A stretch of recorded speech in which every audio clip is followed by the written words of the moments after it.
अब अगला जो हमारा मॉडल है वो है कोकोमो मॉडल।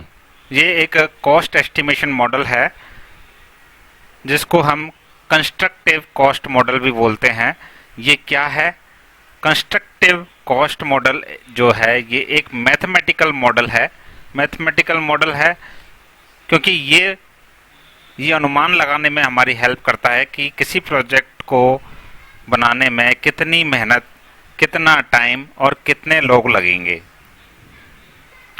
तो इसका उपयोग हम प्रोजेक्ट की कॉस्ट, ड्यूरेशन और रिसोर्स को प्लान करने के लिए करते हैं। अब बात आती है कि इस मॉडल को किसने बनाया था। तो 1981 में बैरी डब्ल्यू बोहेम ने इसको विकसित किया था। जो ये कोकोमो मॉडल है ये काम कैसे करता है? तो इसके दो फॉर्मूले हैं। पहला जो फॉर्मूला है वो एफर्ट्स निकालता है। एफर्ट्स का मतलब है कि पर मंथ, एक महीने में कितने आदमियों की जरूरत पड़ेगी अगर हमें कोई प्रोजेक्ट पूरा करना है या मेंटेनेंस करना है किसी प्रोजेक्ट का। और दूसरा जो फॉर्मूला है वो टाइम निकालता है एफर्ट के बेस पर। एफर्ट के बेस पर कितना टोटल टाइम लगेगा प्रोजेक्ट को पूरा करने में। अब आप ये कह सकते हैं कि जब एफर्ट ही हमने निकाल लिया कि इतने लोग एक महीने में निकलेंगे, इतने लोगों की हमको जरूरत पड़ेगी एक महीने में प्रोजेक्ट को पूरा करने के लिए, फिर टाइम तो हम सीधा निकाल ही लेंगे। एफर्ट में टीम का भाग दे करके हम टाइम निकाल सकते हैं, लेकिन ऐसा नहीं है क्योंकि जो हमारे सारे टीम मेंबर्स होते हैं उनकी सबकी क्वालिटी एक जैसी नहीं होती है और टाइम के साथ साथ जो है क्वालिटी बढ़ती जाती है। इसलिए हम जो टाइम है उसके लिए अलग से फॉर्मूला निकालते हैं। अब आप यहाँ देख रहे हैं ए है, बी है, सी है और डी है। ए बी सी डी क्या है? तो ये जो ए बी सी डी है ये एक कांस्टेंट वैल्यू है और ये कांस्टेंट वैल्यू जो है वो प्रोजेक्ट के टाइप के ऊपर डिपेंडेंट है कि आपके प्रोजेक्ट का टाइप किस प्रकार का है। उस प्रोजेक्ट के टाइप के ऊपर ये वैल्यू आप निकालते हैं। और जो ये आप देख रहे हैं के एल ओ सी का पूरा फॉर्म होता है, फुल फॉर्म होता है thousand of line of code. तो इस फॉर्मूले में हम के एल ओ सी की वैल्यू लिखते हैं कि आपको कितने थाउजेंड ऑफ कोड लिखना है। तो इन कांस्टेंट के आधार पर आपका एफर्ट्स निकलता है और एफर्ट के आधार पर अब आपका टाइम निकल जाता है। तो हमने देखा यहाँ प्रोजेक्ट के टाइप के आधार पर ये कांस्टेंट डिसाइड होते हैं। अभी प्रोजेक्ट के प्रकार कौन कौन से होते हैं? तो कोकोमो मॉडल में प्रोजेक्ट के 3 प्रकार माने गए हैं। एक है बेसिक, दूसरा इंटरमीडिएट और तीसरा डिटेल मॉडल। तो ये 3 मॉडल कोकोमो मॉडल में माने गए हैं। ये जो बेसिक कोकोमो मॉडल है ये छोटे और सिंपल प्रोजेक्ट्स के लिए है। इसके अंदर केवल एलओसी जो है उसके आधार पर ही हम गणना कर लेते हैं, उसके आधार पर ही हम अपनी कॉस्ट का अनुमान लगा लेते हैं। और जो इंटरमीडिएट मॉडल है कोकोमो का उसके अंदर थोड़े जटिल प्रोजेक्ट की हम बात करते हैं और इसमें के एलओसी के साथ साथ 15 ऐसे पैरामीटर्स होते हैं जिनकी भी हम बात करते हैं, जैसे कॉम्प्लेक्सिटी है, रिस्क है, एक्सपीरियंस है, आदि आदि। तो 15 ऐसे कॉस्ट ड्राइवर्स होते हैं जिनकी भी हम बात करते हैं, उनको भी हम कैलकुलेट करते हैं अपना कॉस्ट एस्टिमेट करने के लिए। जबकि जो डिटेल कोकोमो मॉडल है वो इंटरमीडिएट के साथ साथ हर फेज पर, इसके अंदर 6 फेज होते हैं, हर फेज पर डिजाइन और टेस्ट भी किया जाता है, उसके लिए अलग एफर्ट लगता है। तो उसके आधार पर हम फिर अलग से कॉस्ट एस्टिमेट करते हैं।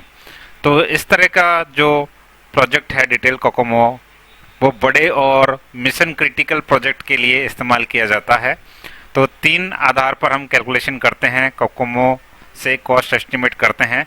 एक तो बेसिक जो सिंपल और छोटे प्रोजेक्ट्स हैं, और दूसरा है इंटरमीडिएट जो थोड़े से जटिल प्रोजेक्ट हैं, और तीसरा है डिटेल जो बहुत बड़े प्रोजेक्ट हैं और क्रिटिकल हैं। कोकोमो मॉडल के अंदर 3 तरह के प्रोजेक्ट हमने देखे, ऑर्गेनिक, सेमी डिटैच्ड और एम्बेडेड, जिसको हम अभी सिंपल और डिटेल्ड बोल रहे थे। तो ये छोटा और सीधा अनुभवी टीम की आवश्यकता होती है ऑर्गेनिक प्रोजेक्ट में, सिंपल प्रोजेक्ट्स में। और इंटरमीडिएट प्रोजेक्ट जिसको हम सेमी डिटैच्ड प्रोजेक्ट भी बोल सकते हैं, इसमें थोड़ा सा अनुभवी आदमी चाहिए होता है, और ये मध्यम स्तर के प्रोजेक्ट्स होते हैं। और एम्बेडेड जो प्रोजेक्ट होते हैं वो जटिल प्रोजेक्ट होते हैं जिसमें हार्डवेयर इंटरफेस भी चाहिए होता है। इनके अंदर ए और बी की वैल्यू जो हमने शुरू में फॉर्मूला के अंदर देखी थी, ए और बी की वैल्यू हम कैसे कैलकुलेट करते हैं, तो ए और बी की वैल्यू हमको ऑलरेडी डिफाइन की गई है। तो ए और बी की वैल्यू हम इस टेबल से उठा करके फॉर्मूले में डालते हैं। फॉर्मूला मैं आपको एक बार फिर से दिखा देता हूं।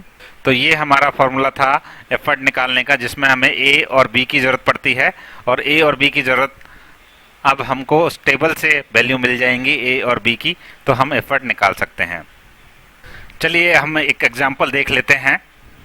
मान लीजिए हमारे पास एक ऑर्गेनिक टाइप यानी सिंपल टाइप का प्रोजेक्ट है जिसके अंदर हमें 10,000 लाइन का कोड लिखना है।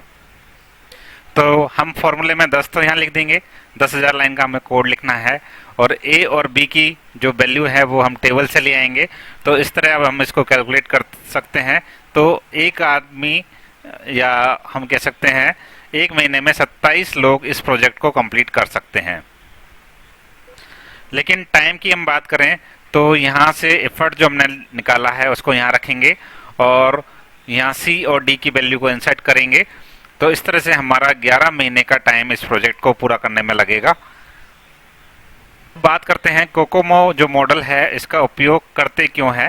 तो सॉफ्टवेयर प्रोजेक्ट को शुरू करने से पहले हमें ये पता लग जाता है कि हमें कितना टाइम लगेगा, कितने लोग चाहिएंगे, और कुल कितनी लागत इसके अंदर होने वाली है।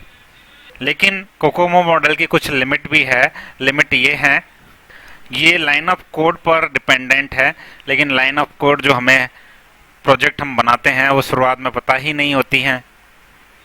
और जो मॉडर्न टेक्निक है जैसे एजाइल मॉडल है या आरएडी मॉडल है, उस हिसाब से ये थोड़ा सा पुराना हो गया है।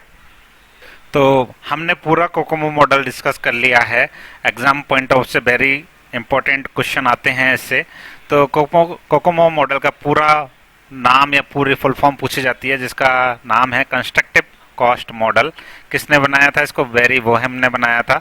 और कितने प्रकार होते हैं इसमें? 3 बेसिक प्रकार होते हैं। एक तो है बेसिक, इंटरमीडिएट और डिटेल। और ये कौन कौन से फैक्टर पर आधारित है? एक तो KLOC यानी कि किलो लाइन ऑफ कोड पर आधारित है, और कॉस्ट ड्राइवर्स पर आधारित है। और ये किस चीज का अनुमान लगाता है ये मॉडल? एक तो एफर्ट कितना लगेगा, मेहनत कितनी लगेगी, टाइम यानी समय कितना लगेगा, और कॉस्ट उसकी कितनी आएगी। ये 3 चीजों का हमको पता लगा करके देता है, अनुमान लगा करके देता है।